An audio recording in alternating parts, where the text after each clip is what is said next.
Pak Jokowi tolong perintahkan kepada Mendiknas atau Kepala Dikti atau Rektor UGM untuk memperlihatkan ijazah asli di depan media televisi supaya rakyat Indonesia semua bisa meliput beserta media lainnya.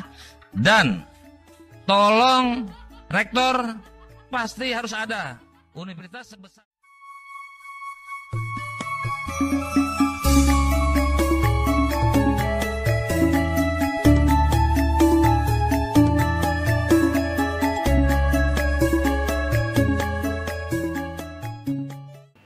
Assalamualaikum warahmatullahi wabarakatuh. Salam sejahtera untuk kita semua. Salam budaya. Sahabat-sahabat tercinta sebangsa dan setanah air yang sangat saya hormati, Sugih Nur Raharja telah divonis hukuman penjara selama 6 tahun oleh Majelis Hakim Pengadilan Negeri Surakarta dalam kasus ujaran kebencian yang berujung keonaran. Namun di balik vonis Majelis Hakim ini tampaknya ada rentetan peristiwa dari pendukung Sugih Nur Raharja, termasuk tim penasihat hukumnya yang geram dan marah atas vonis yang dijatuhkan oleh Majelis Hakim. Salah satu penasihat hukum Sugih Nur Raharja yang merasa geram dan marah atas vonis Majelis Hakim adalah, kalau tidak salah namanya, Damai Hari Lubis. Ia berteriak-teriak meminta Presiden Jokowi untuk memerintahkan Mendiknas atau Kepala Dikti atau Rektor UGM untuk memperlihatkan ijazah asli Presiden Jokowi. Tidak hanya itu, ia juga meminta Rektor UGM untuk menunjukkan album ketika Presiden Jokowi ini diwisuda. Pak Jokowi tolong perintahkan kepada Mendiknas atau Kepala Dikti atau Rektor UGM untuk memperlihatkan ijazah asli di depan media televisi supaya rakyat Indonesia semua bisa meliput beserta media lainnya.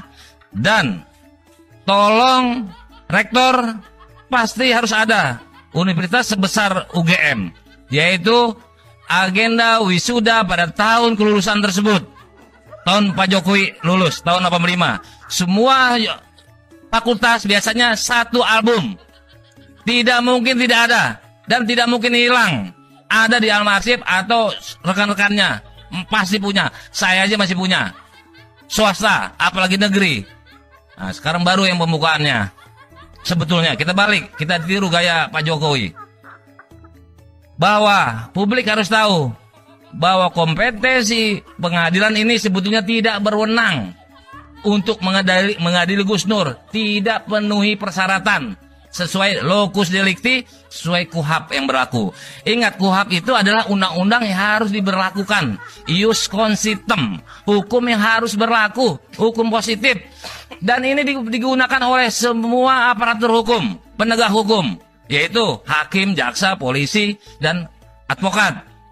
Harus dipakai, itulah panduannya, tapi tidak dipakai. Kedua, yang pasti-pasti saja, bahwa Gus Nur ini sedang menjalankan hak publik, tidak patut dihukum. Ada perangkat undang-undang yang membolehkannya untuk melakukan ini. Itu yang kedua. Apa dasar hukumnya? Pasal 28 UUD 45, Undang-Undang tahun 9 tahun 98, Undang-Undang nomor 28 tahun 99, Undang-Undang nomor 39 tahun 39 tentang Good Governance Public, tentang keterbukaan informasi publik. Semua lengkap. Presiden itu pejabat publik harus bersih 100%. Harus bersih, ideal. Karena keburukannya bisa membuat role model negatif kepada masyarakat. Ketiga, bahwa sebetulnya Pak Jokowi ini kita curigai adalah memalsukan ijazah.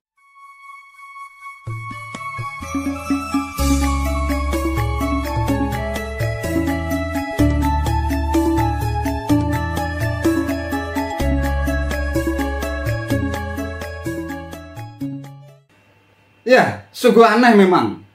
Seorang penasihat hukum yang selalu mendampingi terpidana sejak persidangan pertama sampai pada sidang yang terakhir, pasti sudah sangat paham keterangan saksi ahli, kemudian juga kesaksian dari para saksi fakta yang terkait dengan ijazah Presiden Jokowi palsu. Sampai pada akhir persidangan hingga akhirnya majelis hakim memberikan vonis 6 tahun penjara. Kedua terpidana yaitu Sugih Nur Harja dan Bambang Trimulyono tidak bisa menunjukkan ijazah Jokowi itu palsu. Itulah persoalannya. Kalau pada akhirnya Damai Hari Lubis ini berteriak-teriak setelah vonis hakim itu dijatuhkan kepada kedua terpidana, tentu saja tidak etis. Apalagi dari penasihat hukum sudah berusaha habis-habisan untuk membela kliennya dengan membantah semua dakwaan yang disampaikan oleh jaksa penuntut umum.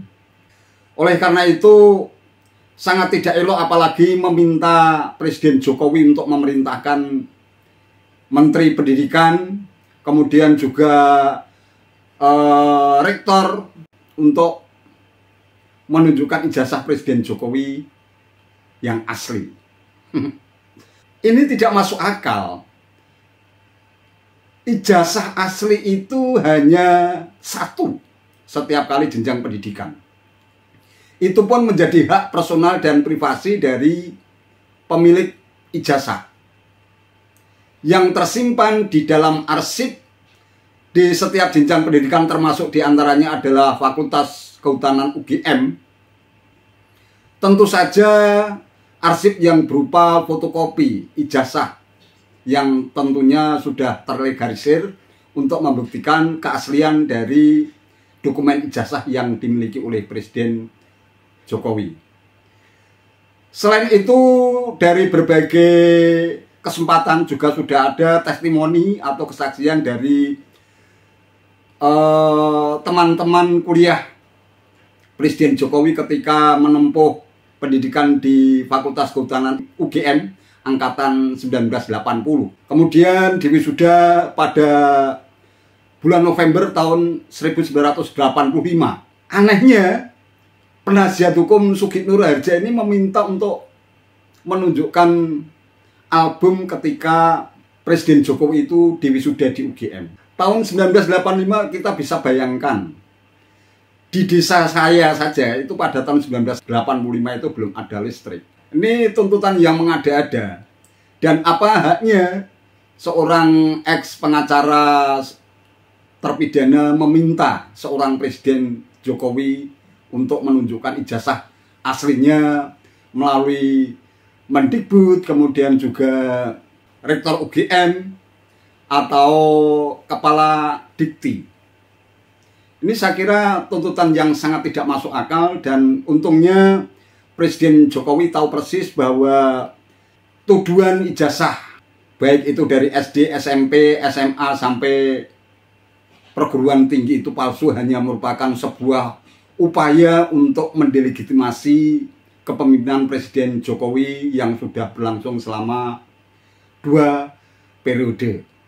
Oleh karena itu, sebaiknya tim penasihat hukum fokus pada upaya banding yang akan dilakukan terkait dengan vonis 6 tahun penjara terhadap Sugih Nur dan juga Bambang Tri.